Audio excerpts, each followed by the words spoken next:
추억의 중국 드라마 황제의 딸을 기억하시나요? 주인공인 제비의 시녀 금세 역을 맡았던 여배우는 몇 년 뒤 중화권 톱스타로 우뚝 올라서며 중국 여성들이 가장 닮고 싶어하는 워너비 아이콘이 됩니다. 또렷한 이목구비, 티끌 하나 없는 순백색 피부, 168cm의 큰 키까지 갖춘 인형 같은 그녀. 중국에서 가장 아름다운 여자로 불리는 오늘의 주인공은 여배우 판빙빙입니다.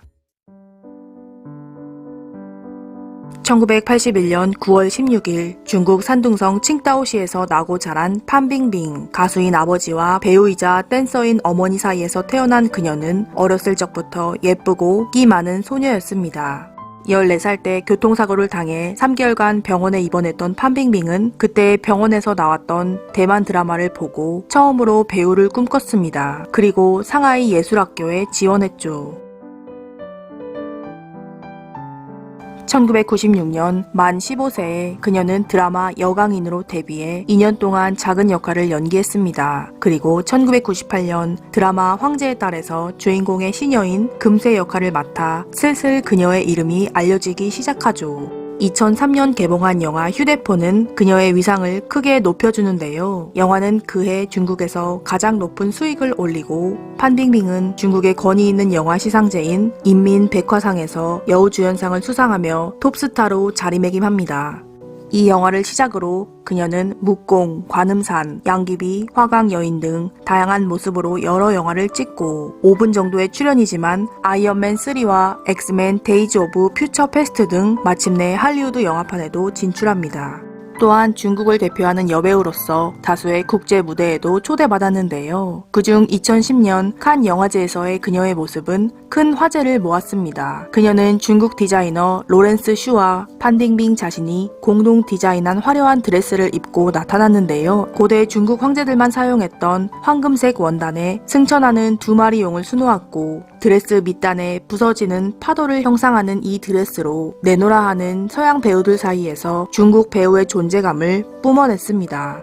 이후에도 그녀는 중국 전통 문양을 오마주한 드레스들을 몇 차례 입고 나와 마치 고대 중국 미녀가 환생한 모습을 보여주었죠. 2018년 5월 중국 국영방송국의 아나운서 최영원은 자신의 SNS에 판빙빙의 탈세를 폭로합니다. 최영원은 그녀가 이중계약서를 작성해 탈세를 했다고 주장했는데요. 판빙빙의 기획사는 혐의를 부인했지만 중국 세무당국은 조사를 진행할 것이라고 발표했죠. 활발하게 활동을 했던 판빙빙은 2018년 7월 1일을 마지막으로 공개석상과 SNS에서 자취를 감췄습니다. 사망설, 구금설, 망명설 등 그녀를 둘러싼 온갖 우려가 커졌죠. 전직 기자에 따르면 난징에 있던 판빙빙을 경찰이 급습해 체포했고 베이징까지 이송해 조사를 했다고 했는데요. 3개월 후인 10월에 중국의 한 매체는 그녀가 탈세 혐의로 하나 약 1,700억 원의 벌금 부과 명령을 받았고 그녀의 오랜 매니저가 구속됐다고 발표했습니다. 이어서 판빙빙은 사과문을 게재했고 중국 당국은 한 드라마의 시즌당 연예인의 출연료의 상한선을 하나 80억 원으로 제한한다고 공표했죠. 그녀는 벌금 추징액 약 1,700억 원을 소유하고 있던 부동산 41채를 처분해 이틀에 걸쳐 납부했습니다. 한때 세계에서 가장 돈을 많이 버는 글로벌 탑 5위에 오를 정도로 큰 돈을 벌었던 판빙빙이라 어마어마한 벌금도 낼 수 있었지만 그녀가 다시 연예활동을 해서 돈을 벌 수 있을지는 미지수였죠. 판빙빙은 탈세로 중국 본토에서 사실상 블랙리스트에 올랐고 이미 찍어놨던 그녀의 영화와 TV 드라마도 개봉이 금지되었습니다. 10개월 후인 2019년 그녀는 소셜미디어에 사진을 올리고 행사에 초청되는 등 활동을 재개했고 여전한 그녀의 영향력 때문인지 자신의 뷰티 브랜드인 판뷰티도 큰 수익을 올리죠. 하지만 여전히 그녀의 기사에 탈세를 지적하는 중국어 악플이 달리고 예전의 위상은 되찾지 못했는데요. 그러던 중 2022년 2월 한국에서 머물고 있는 판빙빙의 사진이 찍힙니다. 그녀는 강한을 주연해 한국 드라마 인사이더의 특별 출연을 위해 한국에 왔다고 합니다. 이것은 그녀의 첫 한국 드라마 출연이었고 그 이후로도 한국과 인연이 있는 행보는 계속되었죠. 2023년 한중 합작영화 노갸에서 주연을 맡았고 부산국제영화제에 참석했습니다. 그리고 그녀는 칩거 기간 동안 영화도 많이 보고 공부도 하고 여러 경험을 통해 인생을 축적하는 시간이었다고 말했죠. 갑작스레 판빙빙에게 세무조사를 한 이후로는 몇 가지 설이 있는데요.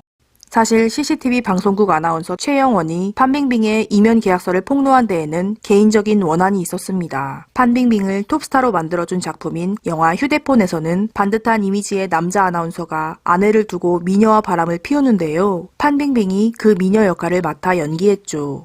영화는 개봉과 동시에 크게 흥행했고 영화 속 바람둥이 남자 주인공이 아나운서 최영원을 모델로 삼았다는 소문이 파다했습니다. 소문만으로 최영원의 이미지에 타격을 받았지만 영화 감독은 적극적으로 아니라는 해명을 안 해 최영원은 이를 갈고 있었다고 합니다.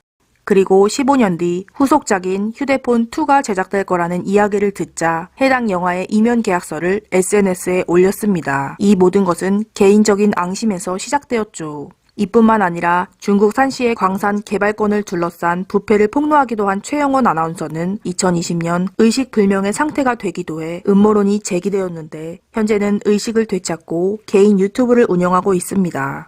중국 정치인들의 금고지기 역할을 하다 미국으로 망명을 가 중국 고위층들에 대한 비리를 폭로하는 중국 재벌 광문이는 판빙빙의 성 스캔들을 주장했는데요.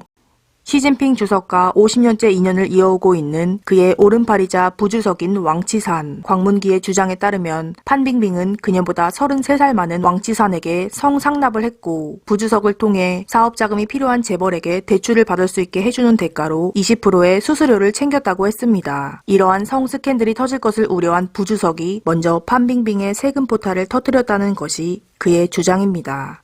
중국은 원래 연예인에 대한 세제가 제대로 갖춰져 있지 않았는데요. 당국은 가장 영향력 있는 연예인인 판빙빙을 본보기로 삼아 수많은 고소득 연예인들에게 경고를 하는 기회로 삼았죠. 그리고 이를 계기로 연예인의 소득세를 기존 6%에서 42%로 올립니다. 판빙빙의 가족까지도 화제인데요. 그녀의 아버지, 어머니, 동생까지 온 가족이 모두 한 인물 하기 때문입니다. 19살 차이 나는 늦둥이 남동생 판청청은 판빙빙의 아들이라는 괴소문까지 있었는데 한국에 와서 튜닝을 하고 한층 더 업그레이드된 얼굴로 현재는 솔로 가수로 활동하고 있습니다.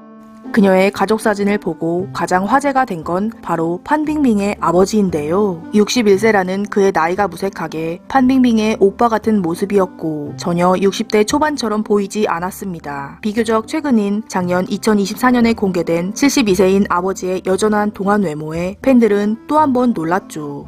2007년 판빙빙은 판빙빙 스튜디오라는 1인 기획사를 세웠습니다. 이 회사는 그녀의 활동을 지원하고 드라마와 영화 제작, 연출 등을 하는 종합 연예 매니지먼트를 담당합니다. 중국에도 수많은 연예인이 설립한 1인 기획사들이 있는데요. 그 중에 판빙빙 스튜디오가 화제가 된 이유는 바로 직원을 위한 복지 때문이었습니다. 그녀는 직원들에게 월급의 2배를 연말 보너스로 지급하고 다이아몬드, 최신형 휴대폰, 노트북, 해외여행 티켓, 명품 가방, 현금 등 다양한 선물을 주기도 했는데요. 또한 직원들의 경조사를 챙기고 10년간 회사에서 일한 임원에게는 집까지 사준 적도 있으며 자유롭고 수평적인 회사 분위기로 이직률도 굉장히 낮다고 하죠.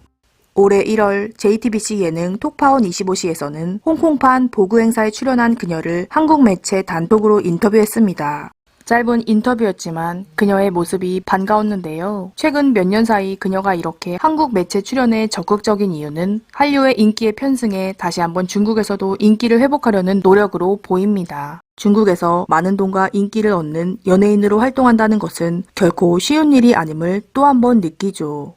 중국을 대표하는 톱 여배우 판빙빙. 그녀의 아름다운 얼굴과 연기를 다시 한번 좋은 작품에서 만날 수 있기를 기대합니다. 시청해주셔서 감사합니다. 인류 이야기였습니다.